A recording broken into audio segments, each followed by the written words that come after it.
সম্পদ একটা পানিশমেন্ট, সম্পদ মানুষের জন্য একটা পানিশমেন্ট যদি এটা ওয়েল গভর্নেন্স বা ওয়েল ম্যানেজমেন্ট যদি না হয়।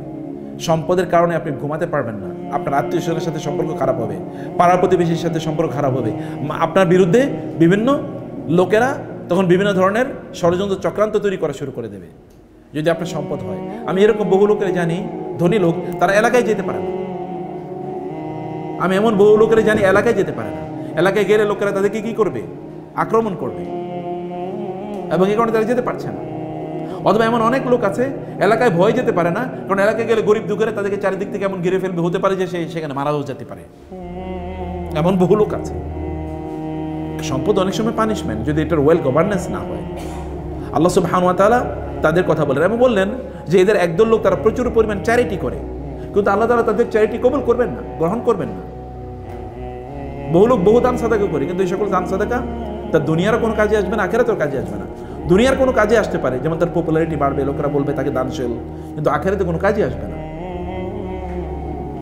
এরপরে আল্লাহ তাআলা তৃতীয় ক্যাটাগরি লোকের কথা, কারণ কি? কারণ হচ্ছে এটা আল্লাহর জন্য করে না কাজটি। আমি আল্লাহ সন্তুষ্টির জন্য এখানে এসেছি।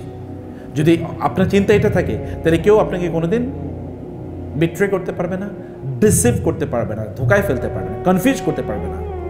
আপনি তখন কখনোই ডিমোটিভেটেড হবেন না, because you work it for Allah. মায়েরা যদি রান্না করার সময় চিন্তা করে আমি রান্না করছি, যারা খাবে তারা খাওয়ার পর আমার জন্য দোয়া করবে, এটা আমার জন্য একটা সওয়াবের কাজ, তাইলে ও মা কি কোনোদিন বিরক্ত হবে না রান্না করতে গিয়ে? সে তো মনে করো আমি নামাজ পড়লে যেরকম সওয়াব হবে, রান্না করলে তো সওয়াব হবে, অতএব নামাজ যেরকম আমার বিরক্ত নেই, রান্নাতেও বিরক্ত নেই। তিনি তো এটা চিন্তা করবেন না।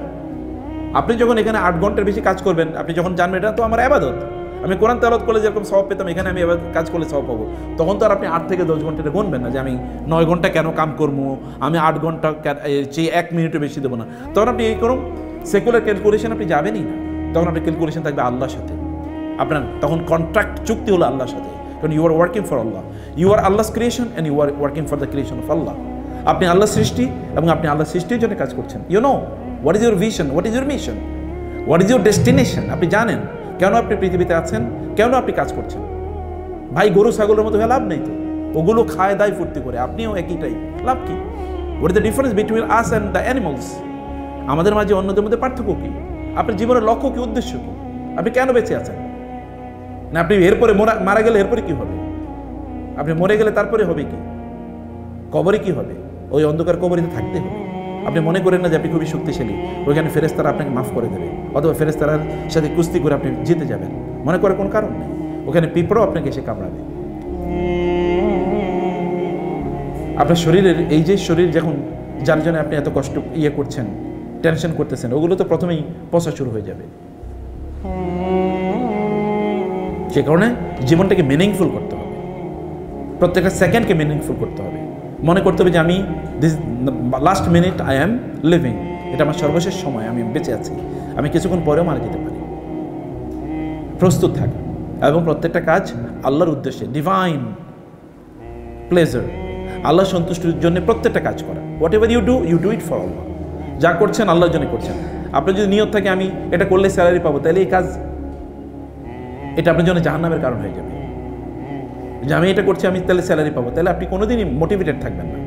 আমি কাজ করছি, এটার এগেনস্টে আমি বেনিফিট পাবো, সেটা তো আমি পাবোই লজিক্যালি, কিন্তু আই এম ডুইং ফর আল্লাহ, আমি আল্লাহর জন্য করছি এটা। সম্মানিত ভাইয়েরা এবং বোনেরা, ওই আয়াতের একটা ইস্যু আছে, সেখানে আল্লাহ সুবহানাহু ওয়া তাআলা বললেন ওয়ামিনহুম মান ইয়ালমিজুকা ফিস সাদাকাত। লোকজনের মধ্যে একদল থাকতো, তারা অন্যদিকে তারা তুচ্ছতা ছিল, ও তো কম দেয়, আমি তার চেয়ে বেশি দেয়। আপনি বেশি দিচ্ছেন, আপনি ফকিরের 100 টাকা দিচ্ছেন, এই কারণে আপনি হাবভাব আপনার অন্যরকম।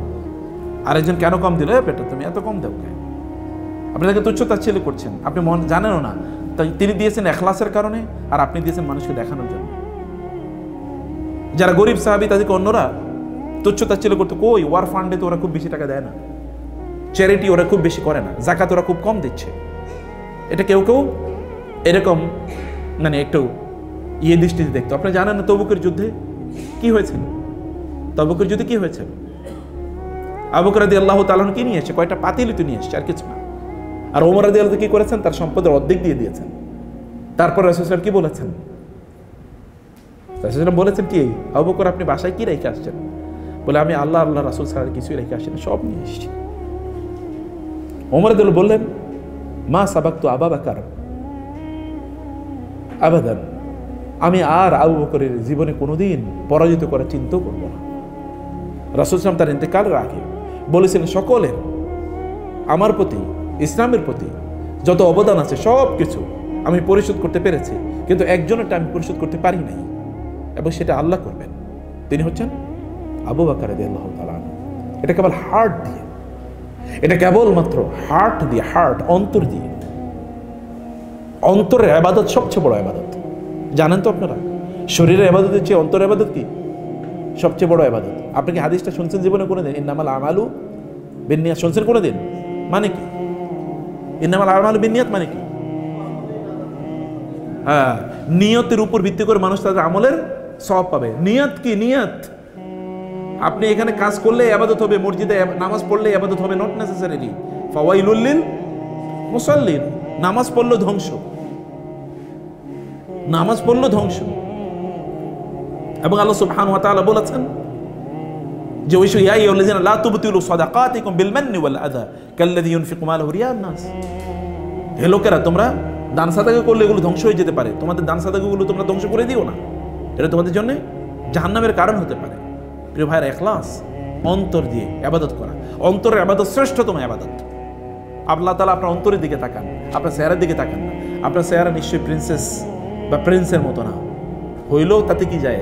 কত প্রিন্স কবরের মধ্যে শুয়ে আছে, পৃথিবী জুড়ে কত প্রিন্স এন্ড প্রিন্সেস কবরে শুয়ে আছে, কত প্রিন্স এবং প্রিন্সেস এখন তাদের চেহারার দিকে তাকানো যায় না, কারণ বুড়ো হয়ে গেছে।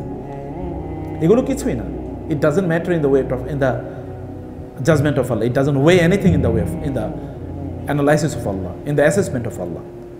ফামান ইয়ামাল মিসকালা যাররাতিন খায়রান ইয়ারা ওয়া মান ইয়ামাল মিসকালা যাররাতিন শাররান ইয়ারা। এটা মনে রাখবেন, এটার জন্য আপনার ছাড় পাবেন না। ছাড় পাওয়ার এটা দুনিয়া না, ওটা আখিরাত, যেখানে বিচার হবে। ওইটা পারফেক্ট ওয়ার্ল্ড। এখানে অনেক ইমপারফেকশন আছে, এখানে অনেকেই অনেক কিছু জানে, এখানে মিথ্যা কথা বলা যায়, কিন্তু আল্লাহর সামনে কি করবেন? তিনি সব কিছু জানেন, ফেরেশতারা সব লেখা রাখতেছে, ভিডিও রেকর্ড। অস্বীকার করার কোনো উপায় নাই। আপনি অস্বীকার করবেন, এই দেখো তুমি করছো, তখন কি করবেন? সিসিটিভি বসানো আছে আল্লাহর পক্ষ থেকে, এগুলো সব রেকর্ড করছে। ও তো ক্ষতিগ্রস্ত, ও তো মাগবুন, ও বিপর্যস্ত। কারণ সবাই ডেভেলপ করছে, দুনিয়াওয়ালারা ডেভেলপ করছে, আর আখিরাতওয়ালারা ডেভেলপ করে না। কেমন কথা হলো? তাহলে এই আখিরাতওয়ালাদেরকে দিয়ে কাজ হবে। এবং এই কারণে 200 কোটি মুসলমান সারা বিশ্বে মাইর খাইতেছি, কারণ আপনারাই, আমরাই। কেবল অমুকের দোষ, তমুকের দোষ, একদল লোক আছে কথায় কথায় সৌদি আরবের দোষ। আপনার দোষটা আপনি নিজেও দেখলেন না একদিনও। আপনি উম্মার জন্য কি করেছেন? কেবল অমুক দেশের দোষ, কেবল পাকিস্তানের দোষ। আপনার কি দোষ? আপনি কোনো দোষ করে আপনি একেবারেই জান্নাতুল ফেরদাউসে যাওয়ার মতো চরিত্র নিয়ে বসে আছেন? কি করছেন আপনি? উম্মার জন্য আপনি করছেন কি? নিজের জন্য করছেন কি? আচ্ছা, আপনার ভাই বোনের জন্য কি করছেন বলেন? আপনার পরিবারের পরিজনের জন্য কি করেছেন? কে বলতে পারেন আমার ভাই বোন আমার বিরুদ্ধে কোনো অভিযোগ দিতে পারবে না? হাত তুলে বলতে পারেন একজনও? অসম্ভব। একজন আছে, মাশাআল্লাহ, আপনাকে তো নোবেল প্রাইজ দেওয়া দরকার। আমার ভাই বোন আমার বিরুদ্ধে কোনো অভিযোগ দিতে পারবে না, আমার আত্মীয়স্বজন কোনো অভিযোগ দিতে পারবে না। আমি তাদের প্রতি যথাযথ দায়িত্ব পালন করেছি, পাড়া প্রতিবেশীর দায়িত্ব পালন করেছি। কয়জন বলতে পারেন? আপনার পাশের ফ্ল্যাটে যে আছে সেই তো জানেন, আপনারা চেনেন না, আপনি তাকে চেনেন না। সে লোকটা মায়েরা মরে আছে না বেঁচে আছে, তা তো আপনি জানেন না, তার খোঁজখবর রাখেন আপনি। এটা তো মুসলমানরা। ইহুদিরা দেখেন কেমনভাবে ওই গোটা ইহুদিরা কেন পৃথিবী নিয়ন্ত্রণ করছে জানেন? চাইনিজরা কেন গোটা পৃথিবী নিয়ন্ত্রণ করতেছে জানেন? তাদের মধ্যে কি আছে? এই ভ্রাতৃত্ব আছে, উলায়া আছে, উলায়া। ইহুদিরা ইহুদি ছাড়া কারোর সাথে ব্যবসা করে না। আর আপনি হিন্দুর দোকানে আগে যান, ওর দোকানে কম দামে পাওয়া যাবে। মুসলমানের আপনি ডিসরিগার্ড করেন, তার পেছনে আপনি আরেকজনের লালিয়া দেন। মুসলমানকে কিভাবে আপনি ধ্বংস করবেন তার জন্য আপনি প্ল্যান পরিকল্পনা থাকেন। কেমনে হইল? আপনি আপনার মুসলমান ভাই, ওর কাছে আমি 1 টাকা বেশি হলো আমি তার কাছ থেকে কিনবো, কারণ আমি আমার মুসলিম ভাইকে দিলাম। ইহুদিরা এই কারণে সারা পৃথিবীর সম্পদের মালিক, চাইনিজরা সারা পৃথিবীর সম্পদের মালিক এই কারণে হয়ে যাচ্ছে। ওরা যেখানে যায় ওরা সংঘবদ্ধ। চাইনিজ দোকানে সে 1 কিলোমিটার দূর হলো চাইনিজ দোকানে গিয়ে সে কিনবে। ইহুদিরা যদি এক দেশ অতিক্রম করতো তাহলে আরেক ইহুদির কাছ থেকে কিনবে, আপনার কাছ থেকে জীবনও কিনবে না, আপনাকে সে প্রাধান্যই দেবে না। এটা হলো তাদের ওলায়া, এটাই তাদের ভ্রাতৃত্ব। এই ভ্রাতৃত্ব এটা আমাদের নিজেদের মধ্যে তৈরি করা লাগবে। অতএব দক্ষতা বাড়ান, স্কিল ডেভেলপ করেন। স্কিল ছাড়া কোনো মুসলমান আনস্কিল হতেই পারে না। মুসলমান স্কিল থাকে। গোটা পৃথিবী মুসলমানরা 1200 বছর শাসন করেছে স্কিলের কারণে। দক্ষতার কারণে যে কোনো দক্ষতা আপনি অর্জন করতে হবে। আপনি যে কাজটা করেন এটা আপনি সুপ্রিমলি করেন। আল্লাহ তাআলা ওই ব্যক্তিদেরকে ভালোবাসেন যারা সুন্দর করে তাদের কাজ করে। ইন্নাল্লাহা ইউহিব্বুল মুহসিনিন, ইন্নাল্লাহা ইউহিব্বুল আবদা ইযা আমিলা আমালান আন ইউতকিনাহু। আল্লাহ ভালোবাসেন যখন কেউ কোনো কাজ করে সুন্দর করে করে। আমেরিকা গোটা পৃথিবীকে কেন নিয়ন্ত্রণ করে? কারণ ওরা সুন্দর করে পৃথিবী চালায়, ওদের দেশটা সুন্দর করে চালায়। 52টা স্টেট একসাথে থাকে। আমরা তো ছোট একটা বাংলাদেশ পাই, প্রতিদিনে আমাদের বিভিন্ন অঞ্চল প্রায় আলাদা হয়ে যায়, তাই না? না আমরা স্বাধীন হয়ে যেতে চাই, আমরা স্বাধীন হতে চাই। এতগুলো রাষ্ট্র কেমন একসাথে থাকে? কি বিশাল বড় ম্যানেজমেন্ট দেখেছেন? এই কারণে গোটা পৃথিবী চালায়। 53টা বাংলাদেশের চেয়েও বড় এটা। তাহলে কিভাবে এটা হলো? এটা হওয়ার নিশ্চয়ই একটা সুন্দর ম্যানেজমেন্ট আছে। আপনাদের এরকম স্কিল, ম্যানেজমেন্ট স্কিল ডেভেলপ করেন। আপনি যে কাজটাই করেন, আপনি কম্পিউটার টাইপিং করে আপনি কখনো যান ব্রিটিশ কাউন্সিলে যান, দেখেন ওরা যখন কম্পিউটার টাইপিং করে তখন দেখবেন আপনি ওইখানে দাঁড়িয়ে থাকতে পারবেন না, আওয়াজ কি কাজ করতেছে, ওরাই কি পৃথিবী চালায়। আর আমি যে আওয়াজ করি পিঁপড়াও শোনে না। আমি কাম করতে করতে ঘুমিয়ে পড়ি, কিবোর্ডে এরকম মাথা গিয়ে ঝুলে পড়ে, কেমনে কাজ করবেন আপনি? ওরা দৌড়ায়, ওদের দিন শুরু হয় সকালবেলা ফজরের পর, সূর্য ওঠার পরে ওরা ঘুমাই বলে চিন্তাও করতে পারে না। আর আমরা 8টা-9টার আগে ঘুম থেকে উঠবো এটা চিন্তাও করতে পারি না। দুনিয়াকে এমনি শাসন করা যায়? মক্কাতে গিয়ে, বাইতুল্লাহতে কেউ যদি গিয়ে গুনাহ অপরাধ করে, আর বাংলাদেশে কোথাও যায় বৈশাখ অপরাধ করলো, অথবা বাইতুল্লাহর পাশে, বাইতুল্লাহ মানে কাবাতে কেউ গুনাহ করলো, কাবার বাইরে কেউ গুনাহ করলো, দুই গুনাহ কি এক সমান? সমান কিনা? নো, ওটা তো ভয়াবহ, ওটা ভয়াবহ। জায়গার কারণে এগুলো ডিফারেন্ট হয়, ব্যক্তির কারণে ডিফারেন্ট হয়। অর্থাৎ সিজনেমের এটা প্রপার্টিগুলো, এগুলো আমানতের ইস্যু, আদালতের ইস্যু। আমানত এবং আদালত, একদিকে ন্যায় থাকবে, আমানতদারিতা থাকবে, অন্যদিকে কি থাকবে? আদালত থাকবে। মানে আপনি নিলেন এবং আপনি কাকে অর্থাৎ নিচ্ছেন এই ব্যাপারে আপনাকে খুবই সতর্ক, দিচ্ছেন এটাও খুবই সতর্ক, কাকে দিচ্ছেন সেখানে আপনার কোনো স্বজনপ্রীতি, নেপোটিজম কাজ করে কিনা, কারোর প্রতি দুর্বলতা কাজ করে কিনা। একটু কাউরে দেখলে, যেমন আপনারা একজনে দেখে কতক্ষণ হাসছিলেন, কথা বলেন, আরেকজনে দেখে কোনো কথাই বললেন না, মুখটা নিচের দিকে তাকিয়ে থাকলেন, তিনি 10 মিনিট দাঁড়িয়ে আছেন, এটা জুলুম ওই ব্যক্তির প্রতি। এটা করা যাবে না। কাউকে কোনো ফেভার, স্পেশাল কোনো ফেভার করার কোনো সুযোগ নেই। কারণ আপনি জাকাত প্রতিষ্ঠান আছেন, সবাই আপনার দৃষ্টিতে, everyone is equal in front of you, in your eyes, সবাই আপনার চোখে সমান। কাউকে এক্সট্রা কোনো ফেভার দেয়া ইত্যাদি করা, এগুলো কোনোভাবেই কোনো অবস্থায় এটা জায়েজ নেই, আর তাকলিফ। এবং এটা আপনাকে মনে রাখতে হবে যে আপনি এখানকার দায়িত্বশীল, আপনাকে দায়িত্ব পালন করতে হবে, যথাযথভাবে আপনাকে দায়িত্ব পালন করতে হবে। এবং এই দায়িত্বের জন্য কিয়ামতের দিন আপনাকে জিজ্ঞাসাবাদ করা হবে। কেবল মনে করবেন না যে নামাজের জন্য জিজ্ঞেস করা হবে, কেবল আপনাকে জাকাত দিচ্ছেন কিনা তার জন্য জিজ্ঞেস করা হবে, আপনার এখানকার চাকরির জন্য জিজ্ঞেস করা হবে। প্রত্যেকটা সেকেন্ড এর জন্য আপনাকে আল্লাহর কাছে জবাব দেবে, প্রত্যেকটা সেকেন্ড। মা লি হাদাল কিতাব লা ইউগাদিরু সগীরাতান ওয়ালা কাবীরাতান ইল্লা আহসাহা ওয়া ওয়াজাদু মা আমিলু হাদিরা। তখন লোকেরা বলবে কি ব্যাপার, কি হলো? এখানে দেখি সবই লেখা আছে, কোনো কিছুই দেখি বাকি নেই। আমাদের এই ইয়ের মধ্যে সবই লেখা আছে, দেখি আমল নামায় সবই লেখা আছে, সগীরাতান ওয়ালা কাবীরা, পিচ্ছি পিচ্ছি জিনিসও আছে, এগুলো তখন আপনি বলবেন। এবং সর্বশেষ হচ্ছে পুরুষ হওয়া। এবং পুরুষ, আমার বোনরা বলবে আবার তাইলে মহিলাদের কি?